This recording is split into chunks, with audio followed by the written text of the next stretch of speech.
की दुनिया और भी है। खबरें जो आपको दे नया नजरिया, खबरें जिसमें दिखे समाज की परछाई। ऐसी खबरें दो टूक के प्रायोजक हैं। वंडर सीमेंट इस्तेमाल कीजिए, फर्क नजर आएगा।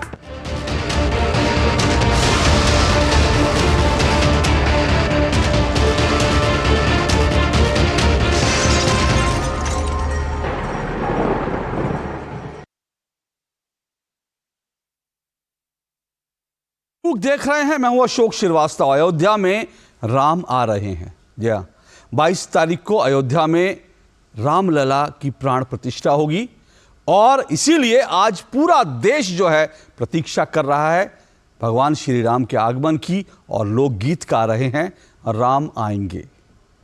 लेकिन एक तरफ राम आएंगे, राम आ रहे हैं, दूसरी तरफ एक वर्ग है जो आग भड़का रहा है। वैसे भी अगर जब भगवान श्री राम अयोध्या में आए थे तब पूरी अयोध्या नगरी जो है वो दीपों से सुसज्जित हुई थी। लोगों ने अपने खुशी का इजहार करने के लिए अलग अलग तरह से, किसी ने फूल की वर्षा की, किसी ने दीप जलाए, किसी ने मंगल गीत गाए, और इस तरह से अयोध्या में भगवान श्री राम के आगमन का उन्होंने इस तरह से प्रसन्नता जाहिर की और इस तरह से उसका उत्सव मनाया। लेकिन अगर आपने श्री रामचरितमानस पढ़ी होगी तो भगवान श्री राम के जो काम होते हैं उनके हर काम में कहीं ना कहीं राक्षस भी आते हैं, विघ्न भी आता है। लोग जो हैं उस काम में, भगवान के राम के काम में बाधाएं खड़ी करने की भी कोशिश करते हैं, और इस बार भी ऐसा ही हो रहा है। तो एक तरफ भगवान राम आ रहे हैं, दूसरी तरफ कुछ लोग आग भड़का रहे हैं। कौन है ये लोग, आखिर उनको क्या तकलीफ है, यह जानना जरूरी है, क्योंकि आज दो टूक में हम इसी पे बात करेंगे। राम आ रहे हैं और ये भड़का रहे हैं। कौन है ये भड़काने वाले और आखिर किस वजह से ये भड़का रहे हैं? क्या इन्हें देश में भाईचारे, शांति, मोहब्बत से उनको तकलीफ है, या उनकी तकलीफ भगवान श्री राम से है? आखिर क्या कारण है? दो टूक में आज हम इसी को जानने समझने की कोशिश करेंगे, क्योंकि एक बार फिर से जो असदुद्दीन ओवैसी हैं, आप जानते हैं असदुद्दीन ओवैसी एएमएम के नेता, वो अक्सर भड़काऊ भाषण देने के लिए ही जाने जाते हैं, और कल से उनका एक और भड़काऊ भाषण खासा वायरल हो रहा है, और वो कह रहे हैं हमसे हमारी मस्जिदें छीनी जा रही हैं। एक तरफ वो अयोध्या के नाम पर भगवान श्री राम का जब आगमन हो रहा है तो उसमें बाधा खड़ी करने की कोशिश कर रहे हैं, दूसरी तरफ देश के मुस्लिम समाज को, मुस्लिम युवाओं को भड़काने की कोशिश कर रहे हैं। इसके अलावा और भला क्या कारण हो सकता है ऐसे अवसर पर उन्होंने जब इस तरह की बात की? दो टूक में इसी पर चर्चा करेंगे। इससे पहले आगे बढ़े, जरा समझ लीजिए, देख लीजिए उन्होंने क्या कहा, और उन्होंने जो कुछ कहा उस पर किस तरह के रिएक्शन है। सुनिए जरा।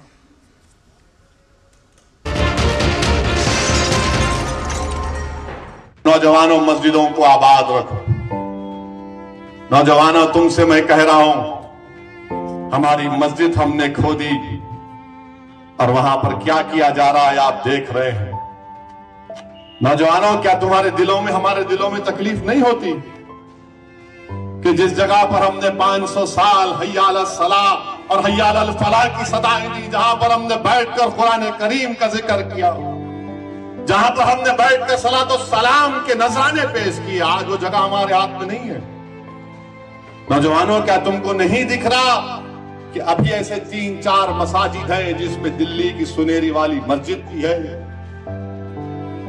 मेरे अजीज दोस्तों, याद रखो नौजवानों, ये जो ताकतें हैं ना तुम्हारे दिल से, जब इत्तेहाद को निकालना चाहते हैं, क्यों निकालना चाहते हैं? मिली गीरत को खत्म कर दिया जाए, मिली हमियत को खत्म कर दिया जाए। बरसों की मेहनतों के बाद आज हमारा एक मुकाम हमने पैदा किया, तो ये आपको इन चीजों पर गौर करना है। अपनी मिली हमियत को, मिली अपनी ताकत को बरकरार रखिए। नौजवानों, मस्जिदों को आबाद रखो। कहीं ऐसा ना हो कि मस्जिदें हमसे छीन ली जाए। मुझे उम्मीद है कि इंशाअल्लाह ताला आज का नौजवान जो कल का बूढ़ा होगा, वो अपनी नजरों को आगे रखकर अपने दिमाग पर जोर डालकर सोचेगा कि किस तरीके से मुझे अपने आप को, अपने खानदान को, अपने शहर को, अपने महल्ले को बचाना है। सुप्रीम कोर्ट के 5 न्यायाधीशों ने सर्वसम्मति से निर्णय दिया कि ये राम जन्मभूमि है, तो इसका विरोध करना, वहां पर मस्जिद की पुनर्स्थापना की बात करना, ये तो पूरे देश का, देश की संवैधानिक व्यवस्था का, उसके इंस्टीट्यूशंस का अपमान करना है।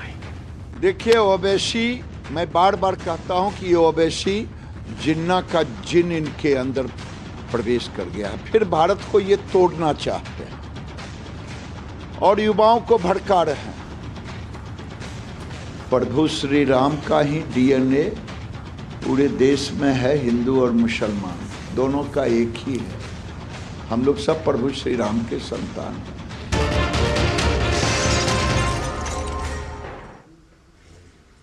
तो एक तरफ असदुद्दीन ओवैसी जहर फैला रहे हैं, दूसरी तरफ आपको एक और क्लिपिंग दिखाता हूं।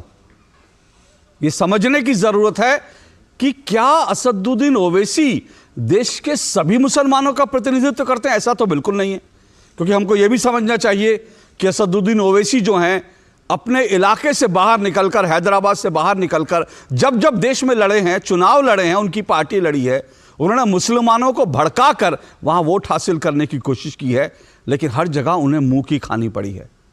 उनकी पार्टी के जो उम्मीदवार थे उनकी जमानतें जब्त हो गई हैं। इसलिए इस बात को तय है कि असदुद्दीन ओवैसी देश के तमाम मुसलमानों का प्रतिनिधित्व नहीं करते। तो एक तरफ असदुद्दीन ओवैसी हैं, दूसरी तरफ इकबाल अंसारी हैं, अयोध्या के इकबाल अंसारी, जो मुद्दई थे, जो बाकायदा जो हैं ये जो बाबरी मस्जिद के पक्षकार थे, पैरोकार थे, अदालत में लड़ाई लड़ी। लेकिन उनका वीडियो देखिए, पिछले दिनों जब प्रधानमंत्री नरेंद्र मोदी अयोध्या में गए तो इकबाल अंसारी ने प्रधानमंत्री नरेंद्र मोदी के काफिले पर फूलों की वर्षा की। यह आप देखिए, ये इकबाल अंसारी हैं, प्रधानमंत्री के काफिले पर इन्होंने पुष्प वर्षा की, फूलों की वर्षा की। ये बाबरी मस्जिद के पक्षकार हैं। केस हारे और केस हारने के बाद इन्होंने कहा फैसला हो गया, अदालत ने जो फैसला दिया वो सर्वोपरि है, उसे मानना होगा।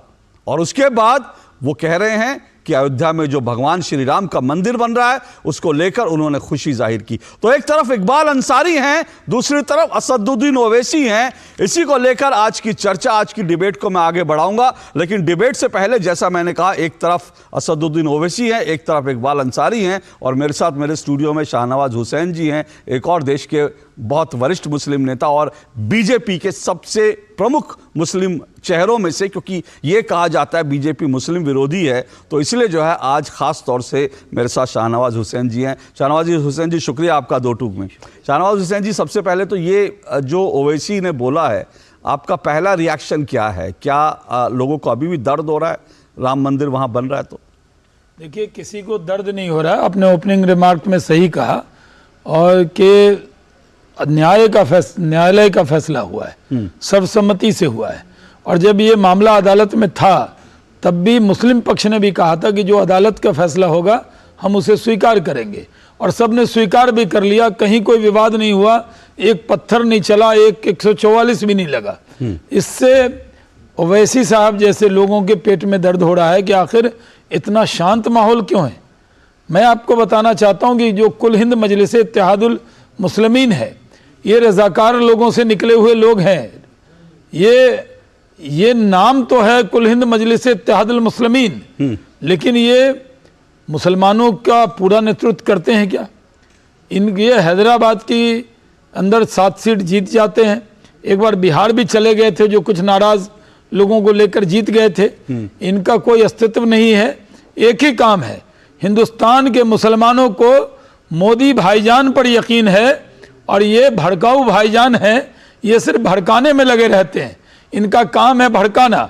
बहुत साल बाद, क्योंकि अदालत में ये प्रूफ हुआ कि वहाँ राम मंदिर था, ये जजों ने कहा, न्यायालय ने कहा, और जब ये बात प्रूफ हो गई वहाँ पर मंदिर बन रहा है तो सबने स्वागत किया। जो पक्षकार थे इकबाल अंसारी, वो भी फूल बरसा रहे हैं मोदी जी पर। और ओवैसी जी ये कह रहे हैं कि हमारी मस्जिदें छीनी जा रही हैं। मैं जिम्मेदारी से कहता हूँ, कहीं कोई मस्जिद छीनी नहीं जा रही, कई बार होता है जब NH बनता है तो मंदिर मस्जिद रिलोकेट होते हैं, ऐसे सैकड़ों मिसाल है। हम इसको हमने भी देखा है, आप भी जानते हैं। लेकिन कहीं पर कोई इस तरह की कोई बात नहीं चल रही। जो मामला मान लीजिए काशी का या मथुरा का है वो अदालत में है, अदालत क्या फैसला करती है उसके बाद कोई टिप्पणी होगी। लेकिन जहाँ तक अयोध्या का सवाल है, ये सुप्रीम कोर्ट के 5 जजों के बेंच ने सर्वसम्मति से फैसला किया। राम मंदिर बन रहा है, लेकिन जो कुछ सो कॉल्ड सेकुलर टाइप के नेता हैं उनको बहुत दर्द हो रहा है। जिसको निमंत्रण मिला वो भी प्रचार कर रहा है कि हमें निमंत्रण मिला है, जिसको नहीं मिला वो कह रहा है हमें मिला क्यों नहीं है। अरे वो श्री राम मंदिर है, आप जाइए। इस मुल्क में बहुसंख्यक आबादी और बड़ी आबादी और पूरे देश के लोग, उनको लगता था कि उनको न्याय मिलना चाहिए, उनको न्याय मिला है और सब ने कहा था कि न्याय मिलेगा तो उसको कबूल करेंगे। फिर असदुद्दीन ओवैसी इस तरह की बात करके मुसलमानों को गुमराह कर रहे हैं। लेकिन वो तो सिक्योरिटी में रहते हैं, लेकिन उनके बयानों से तनाव पैदा होता है। अच्छा। और ये तनाव ओवैसी साहब को अपने कौम के लोग, वो कहते हैं कि वो कौम परस्त हैं। आप लोगों को भड़काकर क्या साबित करना चाहते हैं? आप कितनी भी कोशिश कर लें, हिंदुस्तान के अंदर 140 करोड़ लोग पूरी एकजुटता के साथ हिंदुस्तान में रहते हैं, अब वो रहेंगे, बयान आते रहेंगे। बयान की वजह से, क्योंकि वो भड़काऊ बयान देते हैं, लेकिन इसलिए मीडिया में भी छाए रहते हैं। लेकिन मीडिया में तो छाए रहते हैं, पर शाहनवाज जी बहुत सारे लोग ये भी कहते हैं कि भाई वो तो बी टीम है बीजेपी की और वो आप लोगों को फायदा हो, क्योंकि कुछ लोग अब इसको इस नजरिए से देख रहे हैं। वो कह रहे हैं चुनाव आ रहे हैं, बीजेपी अगर हिंदू मुस्लिम करवाएगी तो उसको वोट मिलेंगे, तो असदुद्दीन ओवैसी जो है इसीलिए जो है इस तरह के आपके बी टीम के रूप में काम करते हैं। कहाँ हिंदू मुस्लिम करा रहे हैं? जब इसका फैसला आया तो सरसंघ चालक जी ने प्रेस को संबोधन किया था, आपको याद होगा। कितनी बड़ी प्रेस हुई थी। उन्होंने कहा ये न किसी की जीत है न यह हार है, ये न्याय है। तो न्यायालय से न्याय हुआ, तब कुछ नहीं हुआ तो अब क्या होने वाला है?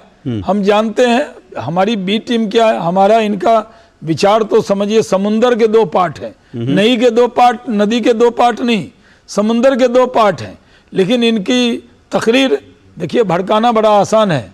हमारे खुदा ने हमें भी गला दिया है, ज़बान दी है, लेकिन हमारी ज़बान जब खुलती है तो हिंदुस्तान में कौमी यकजहती होती है, मिलते हैं। हम भी 3 बार मेंबर ऑफ पार्लियामेंट रहे और हम जहां भागलपुर में सबसे बड़ा हिंदू मुस्लिम दंगा हुआ था, वहां से जहां 85% हिंदू है, 15% मुस्लिम है, वहां से भी हम 2 बार सांसद रहे। तो हम ये मानकर चलते हैं कि हमारा मिशन ही है जोड़ना।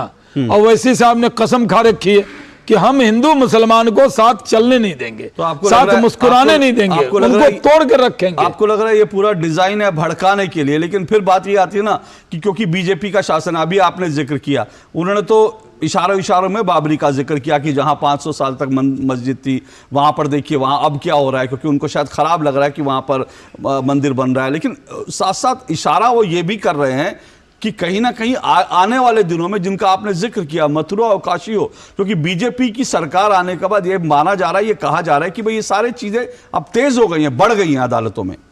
नहीं, अदालतों में बढ़ी नहीं है, जो मामला है वो अदालत में है। देखिए, आप बीजेपी पे एतराज कर दीजिए, आप आरएसएस पे एतराज कर दीजिए, अब न्यायालय को भी आप पार्ट बना देंगे। सरकार और न्यायालय का कोई संबंध नहीं है इसमें। न्याय पर पूरा भरोसा करना चाहिए। जस्टिस डिलेड होता है लेकिन जस्टिस डिनाइड नहीं होता है। ये इसमें यही हुआ है कि जो जस्टिस है वो होगा, इसमें यकीन रखना चाहिए।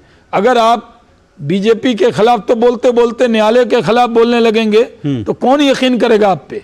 मैं तो दूरदर्शन पूरा देश देखता है, इसके जरिए अशोक जी मैं पूरे देश के सब जो भाई बहन सुन रहे हैं उनको कहना चाहता हूं, ये ऐसे भड़काऊ लोगों के बयान पर ध्यान मत दीजिए।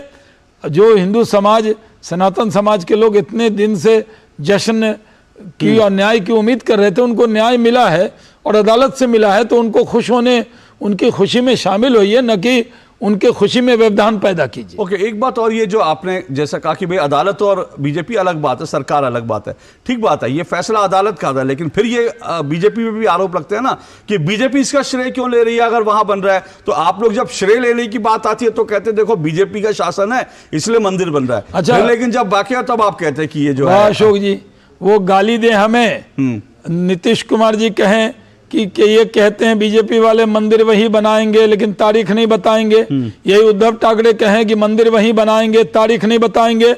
अब कान खोलकर सुन लो, 22 जनवरी को वहां प्राण प्रतिष्ठा होनी है, मंदिर का उद्घाटन होना है, देश के प्रधानमंत्री जी वहां मौजूद रहेंगे। तो जब ये हमें गाली दें तो हम गाली सुने, और जब क्रेडिट की बात हो तो हम क्रेडिट नहीं ले, हम नहीं लेते क्रेडिट।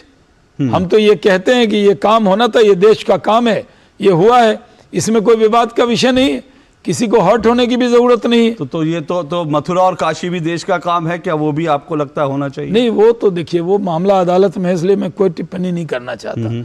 मैं अदालत पर बहुत यकीन करने वाला व्यक्ति हूँ।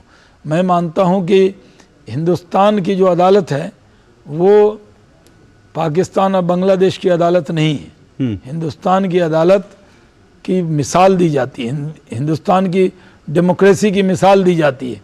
वो पाकिस्तान में होता है कि जो सामने पार्टी लड़ने वाली है उसके 90% पर्चे खारिज कर देते हैं, उनको अदालत कोई फैसला कर देती है।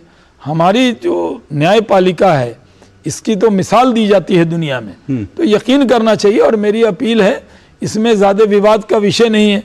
इन्होंने तो साफ तौर पर जब अदालत का फैसला आया था तभी सब ने मान लिया था। आप बता दीजिए कहीं पर झगड़ा हुआ हो, दंगा हुआ हो, फसाद हुआ हो, कहीं पर जुलूस निकला हो, कुछ नहीं हुआ। पता नहीं ओवैसी साहब को क्या होता है। अरे आप नेता बनिए, अपने नेता बनने के चक्कर में हिंदुस्तान के 18-20 करोड़ मुसलमानों को टकराव के रास्ते पे मत ले जाइए। आप तो आलीशान महल में रहेंगे, वो गरीब जो मिलकर रहता है गांव में, समाज में मिलजुल कर रहता है, जो उसके साथ आपके बयान उसको बहुत डिस्टर्ब करते हैं। इस तरह के बयान की मैं मजम्मत करता हूँ, निंदा करता हूँ। मैं मानता हूँ इस तरह की बयानबाजी नहीं होनी चाहिए। अदालत का फैसला हुआ तभी हिंदुस्तान के हिंदू मुसलमान दोनों ने इसको स्वीकार किया था। ओके, एक बात और मैं आपसे जानना चाहूंगा, क्योंकि आपने अभी कहा वो भड़काऊ भाईजान है असदुद्दीन ओवैसी, और मोदी जी जो है मुसलमानों के भाईजान हैं। तो क्या आप, क्योंकि मोदी सरकार के नुमाइंदे हैं, मोदी सरकार मोदी जी की पार्टी से हैं, उनके राष्ट्रीय प्रवक्ता हैं, क्या आप आश्वासन दे सकते हैं इस देश के युवाओं को, मुसलमानों को, कि भाई जो असदुद्दीन ओवैसी कह रहे हैं वो सही नहीं है, आपकी मस्जिदें सुरक्षित हैं, मोदी राज में मुसलमान सुरक्षित हैं? मैं बहुत दिन बाद आपके प्रोग्राम में 2 टुक में आया हूँ, करीब 2 साल के बाद। मैं बहुत जिम्मेदारी से दूरदर्शन जो देख रहे हैं देश के लोगों को कहना चाहता हूँ, आप यकीन कीजिए ये नरेंद्र मोदी हैं, ये सबका साथ, सबका विकास, सबके विश्वास वाले नेता हैं, जिनको सऊदी अरब, दुबई, ओमान, ईरान सब बहुत बड़े बड़े भारत रत्न का जैसे अवार्ड होता है अपने देश के बड़े अवार्ड से नवाजा है। पूरी दुनिया में जिनकी शाख है, इज्जत है, ये नरेंद्र मोदी सबको साथ लेकर चलते हैं। ये जो ओवैसी साहब जैसे लोग और कुछ कांग्रेस और कुछ अन्य पार्टी के लोग जो भड़काने की कोशिश कर रहे हैं, कोई मस्जिद असुरक्षित नहीं रहने वाली है। कोई ये कहना कि मस्जिदें असुरक्षित हो जाएंगी एकदम गलत है। कहीं कोई ऐसी बात नहीं होने वाली है। इनकी बातों पर यकीन मत कीजिए। पिछले 10 साल में नरेंद्र मोदी जी हैं, बता दे कोई कि एक मस्जिद डिस्टर्ब हुई हो, कहीं पर कोई दुश्वारी आई हो। हर जगह हमारी राज्य में भी हुकूमत है, हम सबको साथ लेकर चलते हैं। यही नरेंद्र मोदी जी की पहचान है। इसलिए आज लक्षद्वीप गए, देखिए क्या वेलकम हुआ। मुस्लिम आबादी है, 80%, 90% आबादी, और जहां जहां मोदी जी जाते हैं लोग उनको मोदी भाईजान करके जिंदाबाद के नारे लगाते हैं, उनको दुआएं मिलती हैं। और मोदी जी की जितनी पॉलिसी है, कोरोना का टीका दिया तो सबको दिया, पक्के मकान दे रहे हैं तो सबको दे रहे हैं, 5 लाख इलाज की गारंटी दे रहे हैं तो सबको दे रहे हैं, और गैस दिया तो सबको दिया, अकाउंट खोला तो सबके लिए खोला। और तो मोदी जी तो सबको लेकर चल रहे हैं। आप बताइए 10 साल में कोई ऐसी पॉलिसी बनाई कि हिंदू के लिए अलग और मुसलमान के लिए अलग? तो मोदी जी पर भरोसा रखिए, ये देश इतना ताकतवर है कि कोई भड़काऊ भाईजान आ जाए, मोदी भाईजान के सामने टिक नहीं सकते। चलिए, कोई भड़काऊ भाईजान आ जाए, मोदी भाईजान के सामने नहीं टिकेंगे, शाहनवाज जी का कहना है।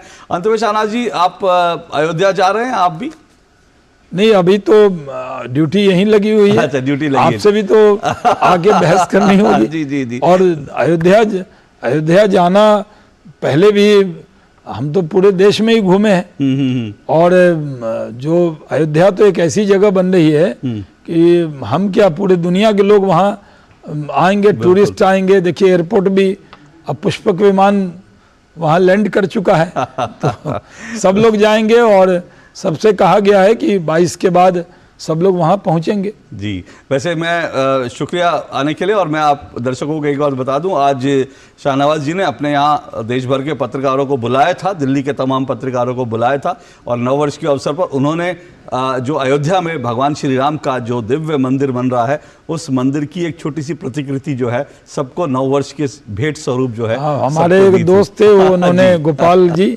तो उन्होंने कल भी धर्मेंद्र प्रधान जी के हाथों से दिया था। जी जी जी। तो उन्होंने मुझे कहा कि जो पत्रकार आ रहे हैं, अब पत्रकार भी टीवी पे तो बहुत देख रहे हैं, तो उसकी जो रिप्लिका है, जो उसका मॉडल है जी, तो वो हमने आपको भी भेंट की। जी जी, चलिए बहुत बहुत शुक्रिया, बहुत बहुत आभार आपका दो टूक में जोड़ने के लिए, बहुत बहुत शुक्रिया। तो जो शाहनवाज हुसैन जी हैं वो कह रहे हैं कि असदुद्दीन ओवैसी भड़का रहे हैं, लेकिन देश का मुसलमान मोदी भाईजान पर यकीन करता है, भड़काऊ भाईजान पर नहीं।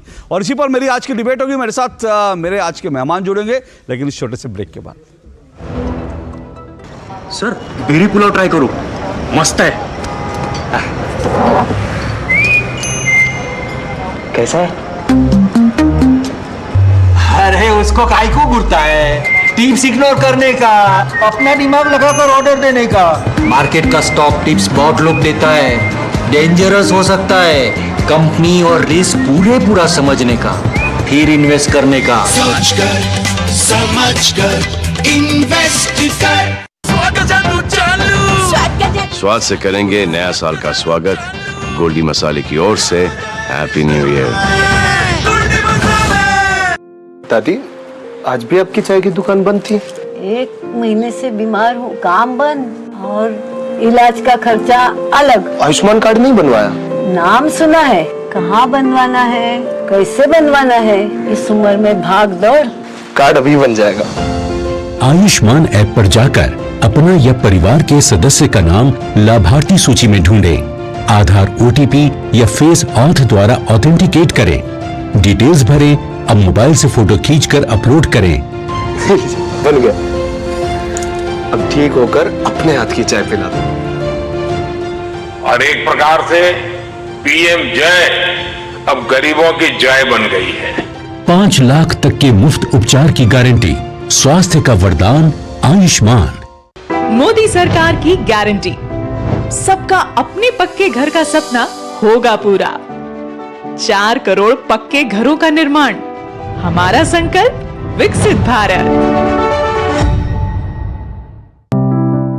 लाइफ में फाइनेंशियल आजादी के लिए NPS जरूरी है। रिटायरमेंट में फाइनेंशियल आजादी रहे जारी, NPS से आज ही करे तैयारी। NPS जरूरी है। हमारा डेजर्ट आ गया पर हमारी चैंपियन नहीं आई अब तक। बिल भरने के पहले तो आएगी ना। So girls, क्या हो रहा है? बिल हो रहा है। चल अपना कार्ड दे। पिन दे। RBI कहता है अपना पिन, OTP, CVV या इंटरनेट बैंकिंग पासवर्ड किसी को ना दे। ऑनलाइन बैंकिंग सिर्फ अपने ही कंप्यूटर, मोबाइल और सिक्योर नेटवर्क से करें। हाँ, ये खाने की चैंपियनशिप थी क्या? RBI कहता है जानकार बनिए, सतर्क रहिए। मेरे शेर तैयार है ना? हाँ यार। चल चल चल, आजा मेरे शेर, आजा। क्या सिखाया था मैंने? क्या होती है असली मर्दानगी? प्यार के साथ संयम, मर्द पे कंडोम मर्दा। शाबाश। और मैंने क्या सिखाया था? क्या होती है छिछोरों की निशानी? कि पहले साल में बच्चे करते हैं। और जो मैंने कहा था भूल गया? नहीं, याद है ना कि पहले परिवार नियोजन की बात, फिर सुहागरात। सही बात। देखिए, प्यार के साथ जिम्मेदारी भी निभाना, इसी में असली मर्दानगी है ना। ये किसने सिखाया बे? मेरी अपनी है यार। तुझे तो प्यार हो गया बे। चले चल चल चल। अच्छा सुनना, हमारी भी जिम्मेदारी ले लो बे। हटो बुढ़वा। शर्मा गया। सेहत और सोच दोनों से तैयार होकर परिवार बढ़ा रहा है इंडिया। अपना भविष्य पक्का बना रहा है इंडिया। फोन करें और परिवार नियोजन से जुड़ी सब जानकारी पाएं। जोड़ी जिम्मेदार, जो प्लान करे परिवार।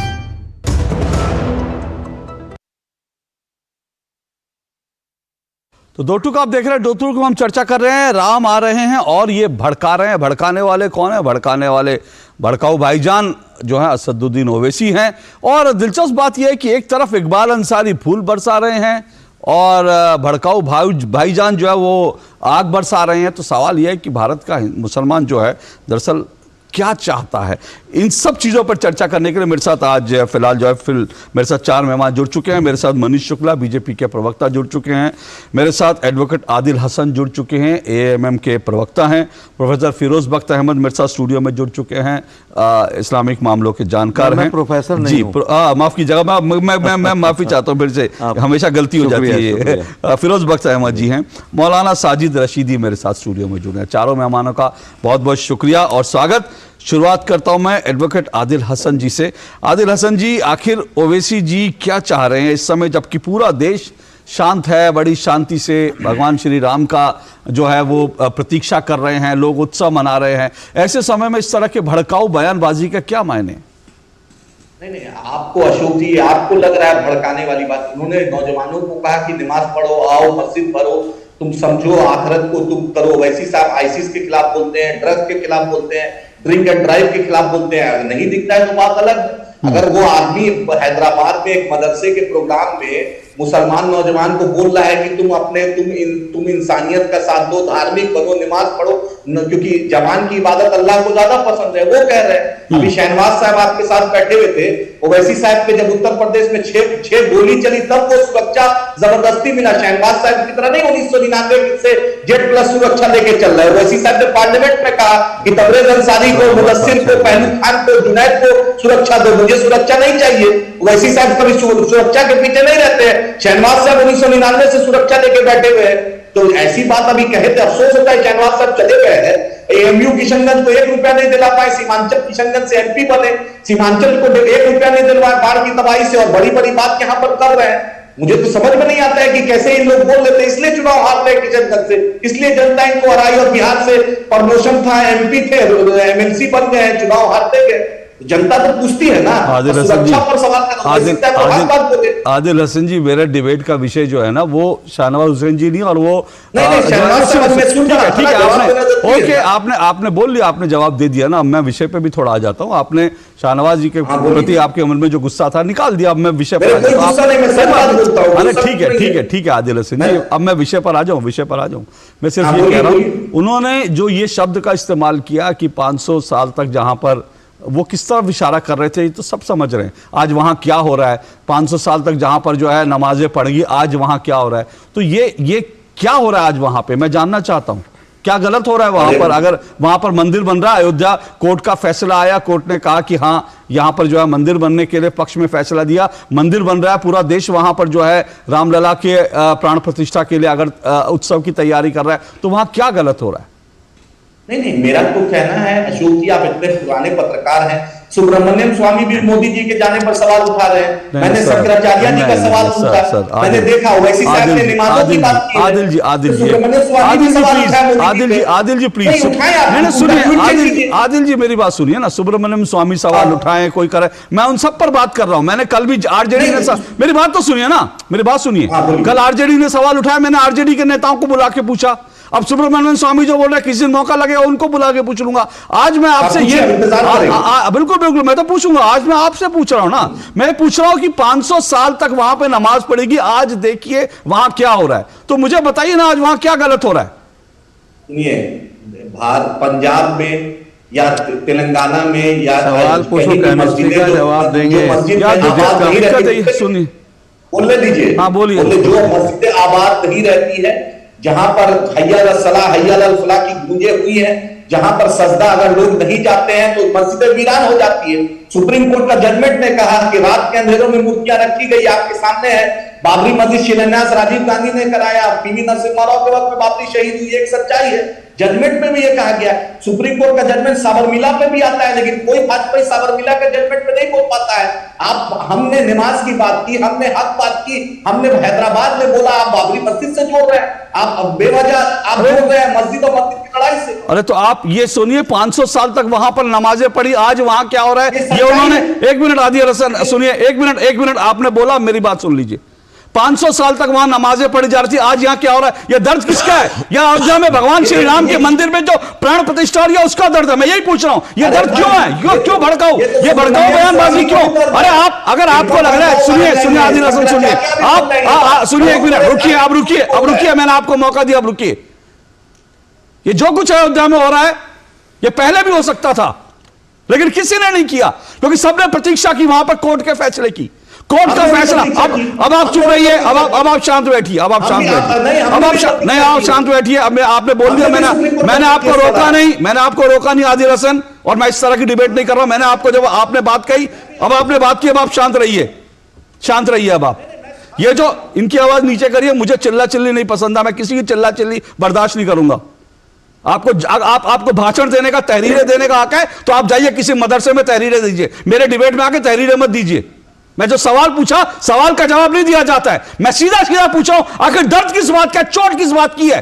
अगर वहां पर 500 साल बाद अदालत के फैसले के बाद अगर वहां पर रामलला की प्राण प्रतिष्ठा हो रही है, तो आपको तकलीफ किसकी है? असदुद्दीन ओवैसी किस बात की छाती पीट रहे? मेरा सवाल यह है। मैं आऊंगा साजिद रशीदी, 1 मिनट।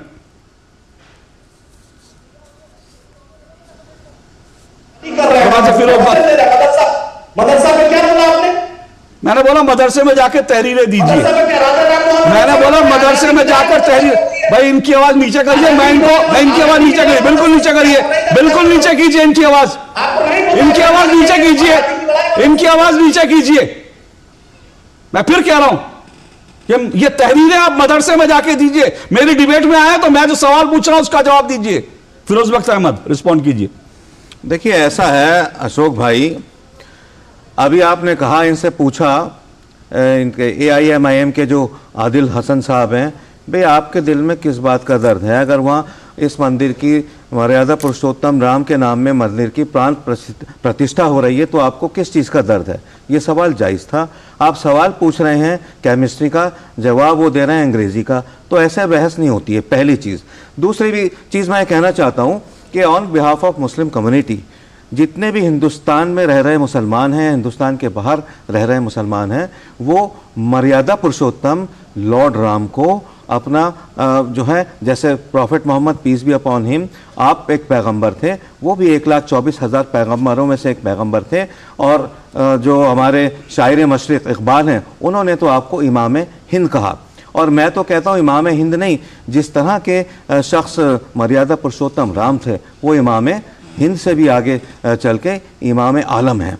तो अब उनकी अगर प्राण प्रतिष्ठा हो रही है, सबको मिलजुल के काम करना चाहिए। और जिस तरीके का टोन और टेन्योर मैंने देखा, हमारे बहुत कूल रहते हैं अशोक जी, बहुत कायदे की डिबेट करते हैं, बहुत इनको आइडिया है, डिबेट का नॉलेज है, लेकिन जिस तरीके से मतलब ये इनको गरमा दिया इन्होंने AIMIM के जो वो थे प्रवक्ता, उससे जाहिर होता है कि किस किस्म का टोन और टेन्योर है इनका AIMIM का। ये इनके जो बॉसेज हैं, वो जो बिरादरान हैं, ओवैसी बिरादरान, ये ठीक बात नहीं कर रहा है। और सुबह मैंने एक आखिर में एक बात कह के बात को ख़त्म करता हूँ अशोक भाई, कि सुबह टेलीविज़न पे मैंने प्रधानमंत्री मोदी को कहते सुना कि मुस्लिम भाई जो हैं ऐसे लोगों के बहकावे में नहीं आए। यानी आप ये देखिए, 70 साल से कुछ पार्टियां ऐसी हैं जो खुद को कहती हैं हम जो हैं हम सेकुलर हैं, और सेकुलर के नाम में वो उनको मुसलमानों के हाथ में भीख का प्याला दे दिया, रिजर्वेशन का प्याला दे दिया, कुछ नहीं मिला,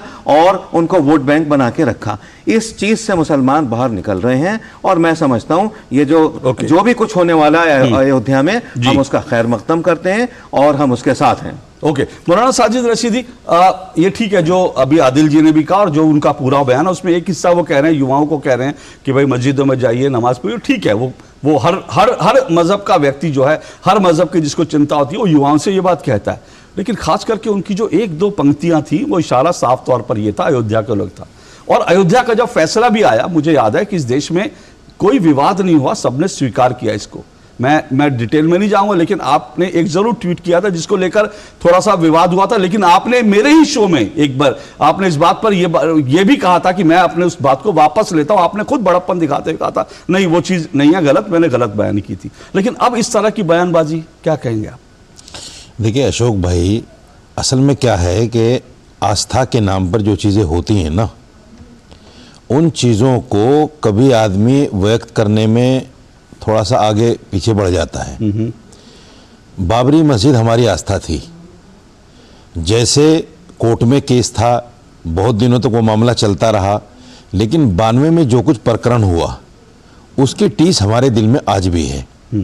कोर्ट ने फैसला दिया, ठीक है, सबने माना मुसलमानों ने, लेकिन बाबरी मस्जिद को जिस तरह से तोड़ा गया और कोर्ट ने भी उसको कहा कि इलीगल तरीके से तोड़ा गया, तो वो टीस तो हमारे मन में रहेगी कि बाबरी मस्जिद को कोर्ट का फैसला आने से पहले तोड़ दिया गया।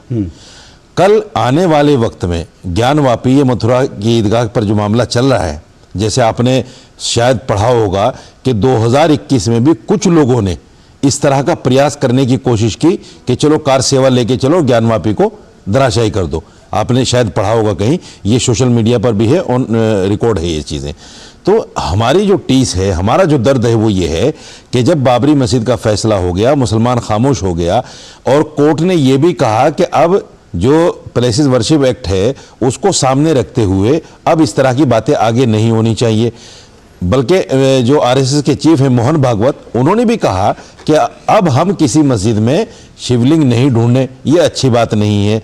तो ये सारी चीज़ें होने के बावजूद फिर जो इस तरह के काशी और ईदगाह पर, मथुरा की ईदगाह पर जो मामला चल रहा है, वो कहीं ना कहीं देखिए मुसलमान को हताहत तो करता है। और उसी हताहत में जो बातें होती हैं उसको बिल्कुल बढ़ा चढ़ाकर और कहीं ना कहीं इस्लाम से और कट्टरता से जोड़कर जिस तरह की बातें टीवी पर होती हैं, उससे भी हमें दुख होता है कि अगर हम अपनी बात को व्यक्त करें, जो हमारा संवैधानिक अधिकार है, तो उसको कहीं ना कहीं कट्टरता से जोड़ दिया जाता है कि मुसलमान कट्टरपंथी है और मुसलमान भड़काऊ भाषण देते हैं। मैंने तो अभी मेरे साथ फिरोज बख्श जी बैठे हैं, मैंने अभी इकबाल अंसारी को दिखाया और उसके बाद शाहनवाज हुसैन है, वो भी मुस्लिम है, तो बात वो नहीं। अभी एक मिनट फिरोज बख्श जी, आपने कहा कि सोशल मीडिया, तो फिर कह रहा हूं सोशल मीडिया पे तो कई बार आप और मैं भी कई बार भड़क कर कुछ लिख देता है, वो कोई लिख दे, उसका मतलब ये नहीं है कि कोई जो सोशल मीडिया पे लिख रहा है वो सब चीजें जो है वो सही है। मैं फिर कह रहा हूं, मैं भी कई बार भड़क के कुछ गलत चीजें लिखता हूं, आप भी लिखते हैं, तो वो मुझे लगता है उस तरफ नहीं देखना चाहिए। कानून की प्रक्रिया अलग जगह है, हम लोग कानूनी तरीके से चलते हैं, वो अलग चीज है। मैं दे रहा हूं, मैं आपको मुबारकबाद देना चाहूंगा। साजिद भाई सुनिए, आज आप बड़ी सेंसिबल बात कर रहे हैं, हमेशा करते हैं, थोड़ा सा ऊंच नीच होती है, और मैं अशोक भाई आपको मुबारकबाद देता हूं जिस तरीके से आपने डिबेट शुरू करी। इन्होंने नाम लिया काशी का और मथुरा का, बिल्कुल सही लिया आपने, हिसाब से उन्होंने सही नाम लिया, लेकिन एक बात मैं कहना चाहूंगा, आपने डॉक्टर भागवत का भी नाम लिया कि हर मकान या हर मस्जिद के नीचे जो है मंदिर नहीं, देखो वो भी बिल्कुल सही।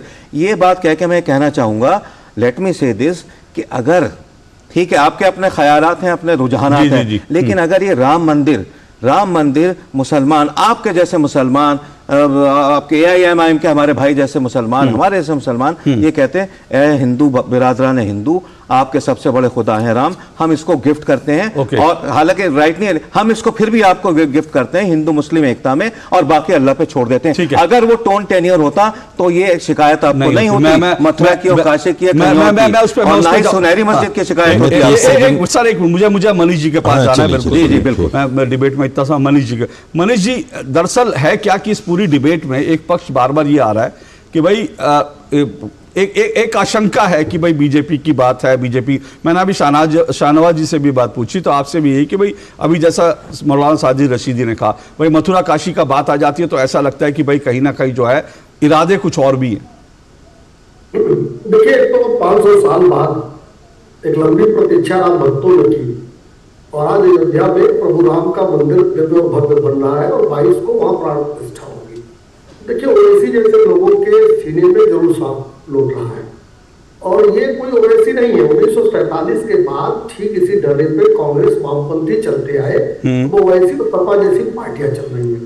और एक घोर आपत्तिजनक बात ये है, और हम तो चाहेंगे कि रशीदी जी इसका तथ्य और कथ्य दोनों को डिबेट में ही रखते हैं, अगर उनके पास हो, नहीं तो जरूर है कि ये कार सेवा ज्ञानवापी पे करने की बात किसने की, कहाँ छपा, कहाँ लिखा, और अगर नहीं रखते हैं तो इसको वैसे की ही तरफ माना जाए कि जैसे वो भड़का रहे थे बयान देकर कि 500 साल और कोई छीन ली जाएगी मस्जिद, उसी तरह का शातिराना चलने का प्रयास इन्होंने किया है आपके रशीदी जी ने। क्योंकि हम लोग भी लगातार डिबेट्स पे है, सोशल मीडिया के कॉन्टेक्ट में है, हम लोगों ने तो कहीं नहीं पढ़ा कि किसी का बयान है कि ज्ञानवापी पे कार सेवा करने जाए। तो ये नेशनल चैनल पे इस तरह की भ्रामक बातें करके माहौल खराब करने का प्रयास माना जाएगा अगर उसके तथ्य नहीं देते हैं। दूसरी बात देखिए, ओवैसी की बात जहां तक है, संविधान और कानून की सबसे ज्यादा दुहाई ओवैसी बंधु ही देते हैं। कम से कम असदुद्दीन ओवैसी को आप जब भी देखेंगे चैनल पे तो 10 बार संविधान, 100 बार बाबा साहब की बात करेंगे, लेकिन बाबा साहब के बनाए गए संविधान और अदालत के जो फैसले से ये मंदिर का निर्माण हो रहा है उससे इत्तेफाक नहीं करते, उससे वो अपने को जोड़ते नहीं है, वहां वो विरोध करते हैं। तो मौखौल उड़ाने का काम संविधान और कानून की दुहाई देकर सबसे ज्यादा वैसे ही करते हैं। लेकिन देखिए एक बात क्लियर है कि जो वहां बन रहा है प्रभु राम का मंदिर, रामलला जहां विराजमान होने जा रहे हैं 22 को, वो 500 वर्षों की लंबी प्रतीक्षा, तमाम संघर्षों के बाद और 47 के बाद जब देश में संविधान और कानून का राज स्थापित हुआ देश का, और तब से अदालती प्रक्रिया के तहत उसका निर्माण हुआ है। एक बात और इन्होंने कही, बाबरी मस्जिद, देखिए कोर्ट का स्पष्ट आदेश था कि उसको विवादित ढांचा कहा जाए। जिस दिन वो विवादित ढांचा गिरा था उस दिन वो मस्जिद के नाम से कोर्ट का ऑर्डर है, अगर संविधान और कानून जो मानता होगा उसको मानना चाहिए कि उसको विवादित ढांचा ही बोले, उसके आगे पीछे मंदिर और मस्जिद लगाकर विवाद पैदा न करे, न ही कंफ्यूजन पैदा करे। ओके, मैं एक बात कह रहा हूं, सुनिए, बाबरी को क्या कहा जाए क्या ना कहा जाए वो अब पुरानी बात हो गई। मैं फिर कह रहा हूं, अगर उस पर हम कुरेदना चाहेंगे, उस पर हम डिबेट करना चाहेंगे तो लंबी डिबेट चल सकती है, ठीक है ना। और फिर उसके बाद अदालत का फैसला क्या था, अदालत का जो फैसला था 1000 पन्नों का फैसला जो है, अगर उसके एक एक पैरे पर हम डिबेट करने लगे तो मुझे लगता है आदिल जी भी कुछ कहेंगे, फिरोज जी भी कुछ कहेंगे, साजिद रशीदी भी कुछ कहेंगे, और मैं 2 वकील बैठा लूं तो उस पर एक और अदालत शुरू हो जाएगी। तो मुझे लगता है उसमें ना जाके, पर आज की जो बयानबाजी है, इंपॉर्टेंट वो बात है कि आज इस तरह की बयानबाजी क्यों हो रही है कि 500 साल तक वहां पर जो है हमने नमाजें पढ़ी, आज वहां पर देखिए क्या हो रहा है। तो आज वहां पर जो हो रहा है वो जो कुछ हो रहा है अदालत के फैसले के बाद हो रहा है, भारत के संविधान के तहत हो रहा है, और उसके बाद हिंदुओं की जो आस्था है, हिंदू अपनी जो अदालत ने जगह दी उस पर अपना मंदिर बना रहे हैं, उसमें किसी को तकलीफ नहीं होनी चाहिए। लेकिन आदिल जी आपके पास आऊंगा एक ब्रेक के बाद कुछ सवाल लेकर। मैं फिर कह रहा हूं तहरीर आप छोड़ दीजिएगा, मेरे कुछ सवाल जरूर आपसे हैं, उन सवालों का जवाब देंगे तो मैं आपका शुक्रगुजार रहूंगा। आऊंगा इस ब्रेक के बाद। स्वाद से करेंगे नया साल का स्वागत, गोल्डी मसाले की ओर से हैप्पी न्यू ईयर। वही देख, पवन आ गया। पवन वहाँ क्यों बैठा है? तुझे उसे टीबी है। और भाई लास्ट बेंच का मजा अकेले अकेले। पता है ना मुझे टीबी है। चल चल, तुझे ही पता है ना इलाज का असर शुरू होने के बाद टीबी के इन्फेक्शन का डर नहीं रहता। टिफिन में क्या है?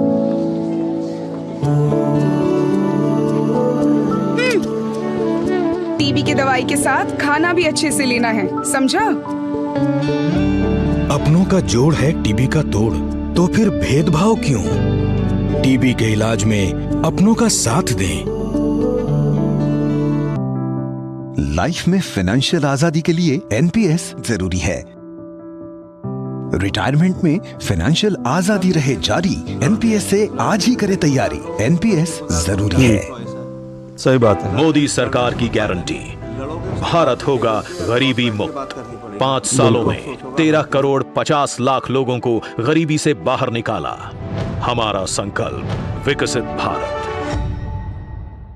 तुम्हें पता है इन्वेस्टर्स के लिए कि इन्वेस्टर प्रोटेक्शन फंड होता है IPF, लेकिन अगर तुम्हारा ट्रेड एक्सचेंज पर एग्जीक्यूट नहीं हुआ या फिर कोई गारंटीड रिटर्न्स वाली स्कीम है तो ये IPF आपकी मदद नहीं कर सकता है।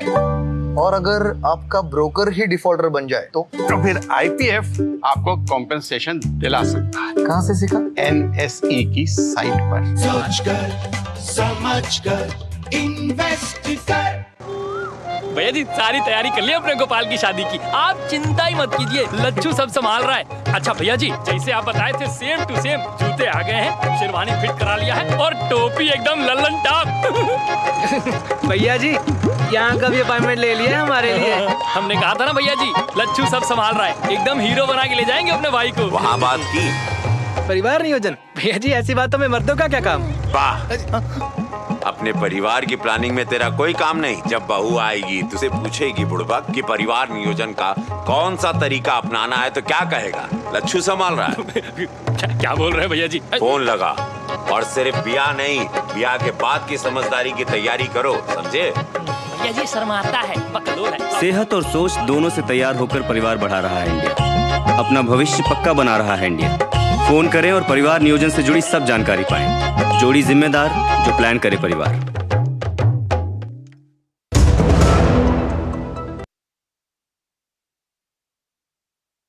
कि राम आ रहे हैं और ये आग भड़का रहे हैं। तो एक तरफ इकबाल अंसारी जो बाबरी मस्जिद के लिए जो है लगातार अदालत में लड़ाई लड़ते रहे, वो जब प्रधानमंत्री नरेंद्र मोदी अयोध्या पहुंचे तो उन्होंने फूल बरसाए, और दूसरी तरफ असदुद्दीन ओवैसी जो बयान दे रहे हैं वो दरअसल आग भड़काने वाले बयान दे रहे हैं।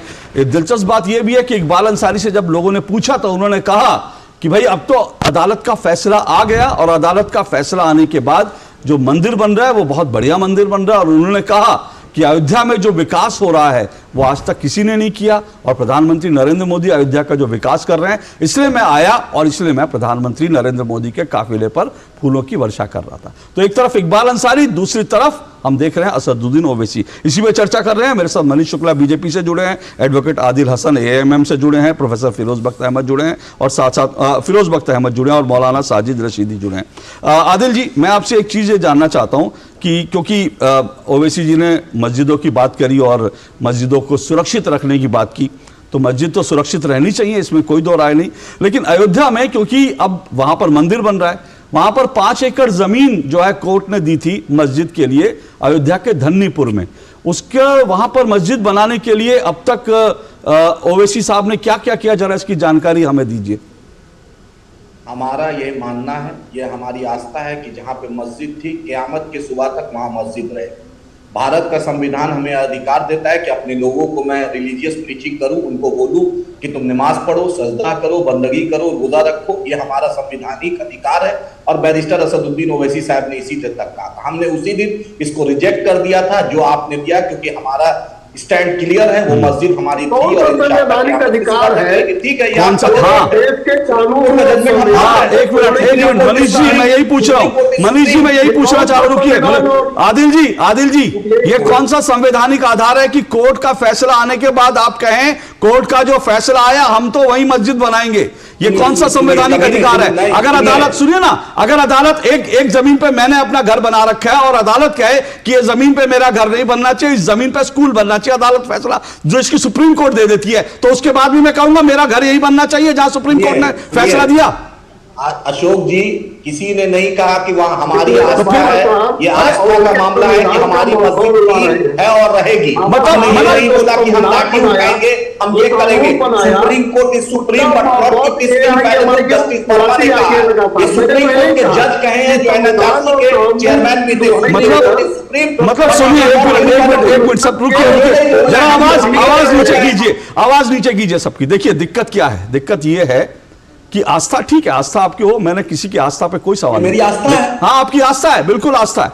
तो फिर अगर आप आस्था की बात करेंगे तो फिर दूसरा पक्ष ये कहेगा, दूसरा पक्ष यही कहेगा कि मथुरा में मेरी आस्था है, काशी में मेरी आस्था है। अगर आप यही डिबेट करना चाहते हैं, लेकिन सुनिए मैं आपको बताता हूं, सुनिए दिक्कत क्या है, प्रॉब्लम क्या है। ये जो अयोध्या में धन्नीपुरा में जो 5 एकड़ जमीन दी गई थी ना, आज तक वहां पर मस्जिद नहीं बन पाई है। मालूम है क्यों नहीं बन पाई? एक मिनट रुकिएगा, मालूम है आपको क्यों नहीं बन पाई? मैं आपको बताता हूं। उस मस्जिद के लिए पैसा इकट्ठा नहीं हो रहा था पहले, अब तो पैसा आ रहा है। पहले बड़ी कोशिश की, उस मस्जिद के लिए पैसा इकट्ठा नहीं हुआ, क्योंकि जब उस मस्जिद का स्ट्रक्चर एक बनाया गया। आदिल हुसैन की आवाज नीचे कीजिए, इनको मैं बार बार कह चुका हूं, तकरीर करने के लिए मदरसे में जाइए, तकरीर करने के लिए मदरसे में जाइए, मेरे डिबेट में मत आइए। मैं फैक्ट दे रहा हूं कुछ, और इस फैक्ट को अगर काट सकते हैं तो काटिएगा तथ्य के साथ, चिल्ला कर नहीं। तो धन्नीपुर में जो मस्जिद के लिए जो 5 एकड़ जगह दी थी कोर्ट ने, उसके लिए पैसा इकट्ठा नहीं हुआ शुरू में, क्योंकि जो स्ट्रक्चर बनाया था उस स्ट्रक्चर का नक्शा पास कराने के लिए पैसा चाहिए था करीब 70 लाख रुपया।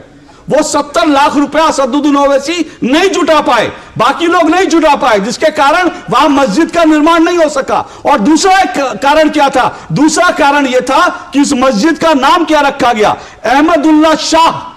और अहमदुल्ला शाह जो मस्जिद का नाम रखा गया वो भारत के एक स्वतंत्रता सेनानी के नाम पर था। और लोगों ने भारत के स्वतंत्रता सेनानी के नाम पर पैसा इकट्ठा नहीं हुआ, उसके बाद उसका नाम बदला गया। अब वो कह रहे हैं कि अब पैसा जमा हो रहा है। लेकिन एक तथ्य और देता हूं, जो शुरुआत में जो 40 लाख रुपया चंदे का जुटा, वो 40 लाख रुपया कैसा जुटा वो भी आपको जानकारी दे देता हूं। ये जो 40 लाख रुपया अयोध्या में मस्जिद के लिए जुटा, इसमें 30% पैसा, 30% पैसा कॉर्पोरेट जगत से आया था, 30% पैसा मुसलमानों ने दिया और 40% पैसा हिंदुओं ने दिया अयोध्या में मुसलमानों के लिए मस्जिद बनाने के लिए। लेकिन ओवैसी जैसे लोग जहर उगलते हैं आज भी, क्योंकि वो नहीं चाहते देश में शांति रहे, उनको अपना वोटों का बंटवारा करना है। अशोक जी देखिए, एक सवाल आपने उठाया कि मस्जिद के लिए चंदा नहीं हुआ। उसका चंदा न होने का कारण है, कारण यह है कि जो 5 एकड़ कोर्ट ने जमीन दी मस्जिद के लिए, मुसलमानों ने उसको एक्सेप्ट नहीं किया। इसलिए एक्सेप्ट नहीं किया कि हमारी आस्था यह है कि हम मस्जिद अपनी जगह पे बनाते हैं, अपने पैसे से बनाते हैं, और हमारी मस्जिद में गैर मुस्लिम का पैसा नहीं लगता मेरे भाई।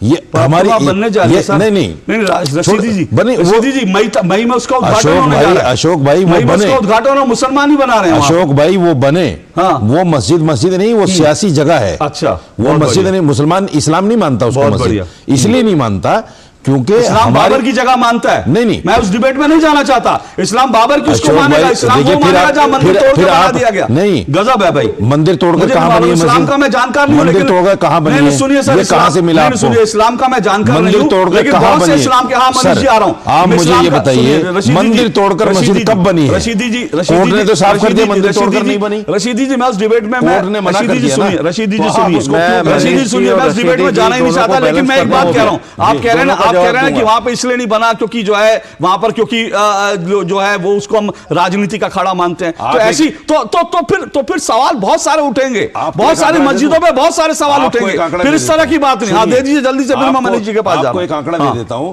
पूरे हिंदुस्तान में करीब 8.5 लाख मस्जिदें हैं, 8.5 लाख मस्जिदें, और ये मस्जिदें सारी की सारी मुसलमान के पैसे से ही चल रही हैं। और इतने ही करीब मदरसे हैं 8.5 लाख, जो मुसलमान के 2.5% ज़कात से चलते हैं, सिर्फ 2.5% से।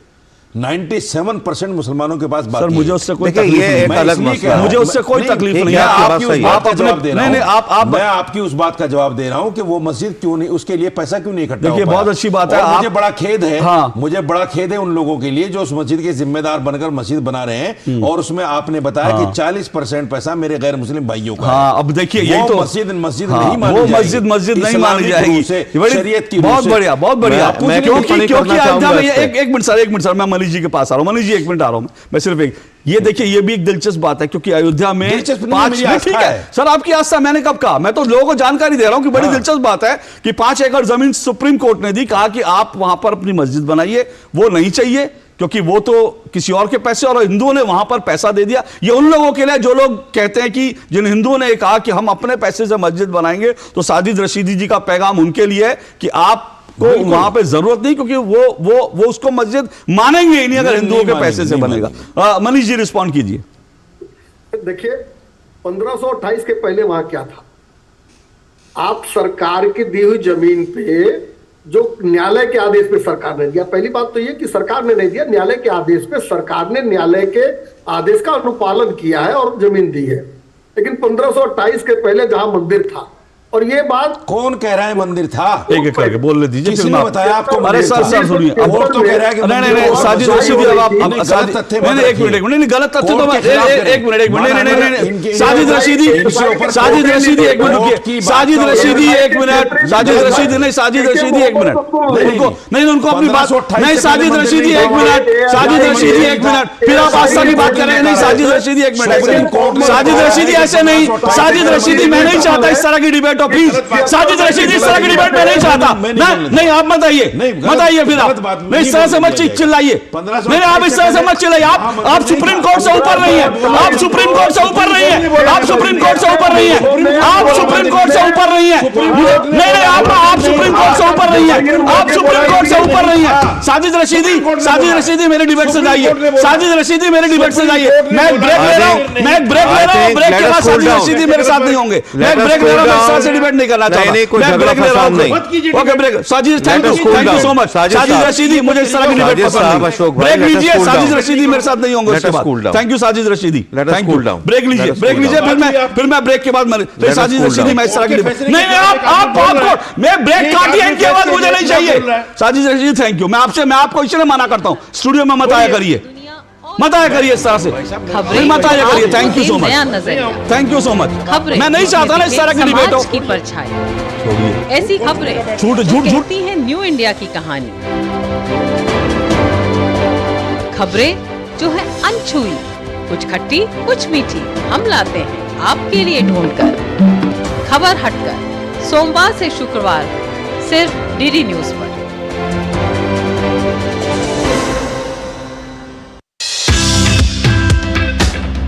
अपना शौचालय खुद साफ करने में कोई शर्म नहीं होनी चाहिए। मैं चाहता हूं कि देश का हर व्यक्ति नागरिक स्वच्छता वॉरियर हो जाए। हाँ, मैं हूं नवाजुद्दीन सिद्दीकी। जुड़िए डीडी न्यूज की मुहिम स्वच्छता वॉरियर से। जुड़िए डीडी न्यूज की पहल स्वच्छता वॉरियर से। आप डीडी न्यूज के तहत अपने आप को इससे जोड़ सकते हैं और बनिए स्वच्छता वॉरियर। नमस्कार, मेरा नाम है श्वेता बासु प्रसाद। मैं सपोर्ट करती हूँ डीडी के इनिशिएटिव स्वच्छता वॉरियर को। दूरदर्शन डीडी का जो मूवमेंट है वो सारा तो दो टुक आप देख रहे हैं। मैं माफी चाहता हूं अपने दर्शकों से। मैं इस तरह से इस ऐसे पड़ाव पर, यही असदुद्दीन ओवैसी चाहते थे ना कि एक बार फिर से झगड़े हों, और यही मेरे स्टूडियो में मौलाना साजिद रशीदी ने और आदिल हसन ने कोशिश की, और इसीलिए मैंने दोनों को बाहर का रास्ता दिखा दिया। मनीष जी अपनी बात पूरी कीजिए। देखिए अशोक जी, डिबेट के शुरुआत में ही दो बातें जो मौलाना रशीदी ने की थी, उसी से ध्यान मेरे आ गया था कि ये ओवैसी की ही तरह की भाषा का प्रयोग कर रहे हैं। एक तो बिना तथ्य के उन्होंने कहा कि ज्ञानवापी पे कार सेवा करने की बात हो रही है, जो कि कम से कम हम लोग के नजर के सामने से नहीं गुजरा है। दूसरा, उन्होंने उसको नाम दिया। देखिए, जिस तरीके से बहुसंख्यक धर्म के लोगों ने लगातार इंतजार किया और भारत के संविधान और कानून पर भरोसा जताया, और जब निर्णय आ गया और सर्वसम्मत का निर्णय आ गया और कोर्ट के आदेश के निर्णय के पश्चात वहां भव्य राम मंदिर का निर्माण हो रहा है। वहां एक ट्रस्ट है जो निर्माण कर रहा है, जो सभी कार्यों का संचालन कर रहा है, और माननीय प्रधानमंत्री जी 22 को जा रहे हैं। तो तमाम ऐसे लोग, देखिए ओवैसी केवल नहीं है, इसकी जड़ कांग्रेस है। कांग्रेस की भाषा को ओवैसी लगातार बोल रहे हैं, और ओवैसी और समाजवादी पार्टी, ऐसे तमाम लोग, आप उदित राज के बयान को उठाकर देख लीजिए, उत्तर प्रदेश के स्वामी प्रसाद मौर्य के बयानों को उठाकर देख लीजिए, स्टालिन के बयानों को उठाकर देख लीजिए। तो एक गैंग बना हुआ है जो पॉलिटिकली इसको शूट कर रहा है कि इस पे विवाद खड़ा हो। लेकिन जी मैं माफी चाहता हूं, समय बहुत कम है, 30 सेकंड फिरोज वक्त है। मैं यही कह रहा हूं जो मनीष शुक्ला जी ने कहा, दरअसल एक गैंग है पूरा जो इस मौके पर भी चाहता है, और उसने स्टूडियो में भी मेरे यही कोशिश की, लेकिन वो गैंग भारत के मुसलमानों का प्रतिनिधित्व नहीं करता। इकबाल अंसारी भी हैं, आप भी हैं। एब्सोल्युटली जी। क्या नहीं, मैं बस इसमें ये बहुत जल्दी कहना चाहूंगा कि साजिद रशीदी साहब एक बड़ी कड़वी बात कह के गए हैं, जिसमें कोई मुसलमान मेरे ख्याल से यकीन नहीं रखेगा कि गैर मुस्लिम के पैसे से मस्जिद नहीं बन सकती। अरे तुम बना लो, तुमने क्यों नहीं बनाई। और आखिर में कहना चाहूँगा, देखिए मुझको सुकून मिलता है अपनी आज़ान से, यह देश सुरक्षित है गीता के ज्ञान से। हमारी तो साझा विरासत है, मिली जुली विरासत है, हिंदू मुस्लिम नहीं देखते। और जैसे कबीर कहा करते थे, मैं सामने वाले की आंखों में ना हिंदू देखता हूँ ना मुसलमान, मैं देखता हूँ एक इंसान। वही हिंदुस्तान की रामत की और मोहम्मदत की जो है स्पिरिट है। चलिए, बहुत बहुत शुक्रिया। मैं यही कह रहा हूं, इसी तरह के लोग जो है आग भड़काने की कोशिश करेंगे, हमें कोशिश करनी है ऐसे लोगों से दूर रहे। शायद मेरी गलती थी, मैंने आज मौलाना साजिद रशीदी को जो है अपनी डिबेट में स्टूडियो में बुलाया, लेकिन बहरहाल ये लोग झूठ फैलाएंगे, ये लोग आग भड़काएंगे, लेकिन राम तो आएंगे। राम के आने की प्रतीक्षा कीजिए और राम धुन गाइए। आज के लिए इतना ही, नमस्कार। ये मुझसे इसलिए नहीं